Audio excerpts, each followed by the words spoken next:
ধর্ম নষ্ট না খেয়ে হলেও কোনো ধর্ম নষ্ট হওয়ার কোনো কথা নাই।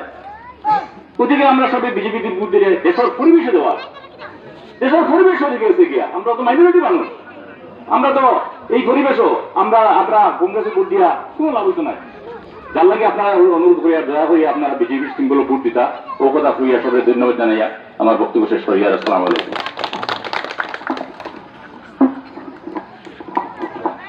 এখন চৌকির কয়েকজনে অন্য মাতিছি না কারণ তেজমা গেছে গিয়া দিন এগু আন্দাই যখন পুরা গাঁও মাদ্রাসা সারা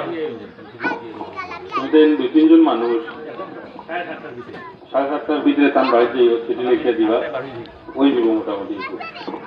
আর দুই তিনজন যাই গিয়া বাড়ির সকালে 8টা উঠে বাড়ি যাই যে এর আগে যাই গিয়া চিঠি লিখে দিলেই লইয়া আইবে। আর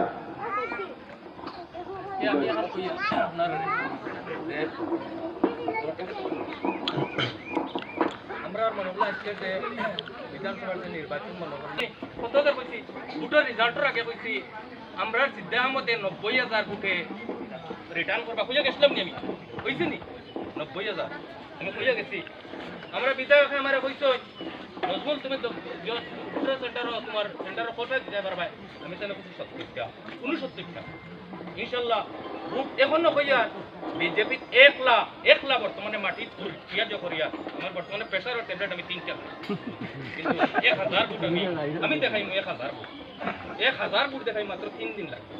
মঙ্গল বুধ বৃহস্পতিবারে ভাবতাম নাই কিবা গ্রেফতারও দিতাম পারি রাইতে গরম দিদিম সব মঙ্গল বুধ 3 দিন লামিয়া ইনশাল্লাহ দেওয়া করে বল লইবা যে আমার সোনাতুলার সেন্টার কতটা ইনশাল্লাহ তখন সবে বুঝিয়া অপেক্ষা কতরা যে সিদ্ধা আমাদের ভোট না কেউ কর আমার বিজেপির ভোট 157টা তো ইয়া তুমি বাকি হিসাব করি জি না 157 উপস্থিত সবরে ধন্যবাদ জানাইয়া আমরা বিধায়ক সাহেব আইসন খানরেও এলাকার পক্ষ থেকে ধন্যবাদ জানাইয়া আজকের বিজেপির পক্ষে ভোট দেওয়ার অনুরোধ রাখিয়া আহ্বান রাখিয়া আজকের সবার কাজ এখানে সমাপ্তি ঘোষণা হল। ধন্যবাদ। ডিলারে বক্তব্য দেখো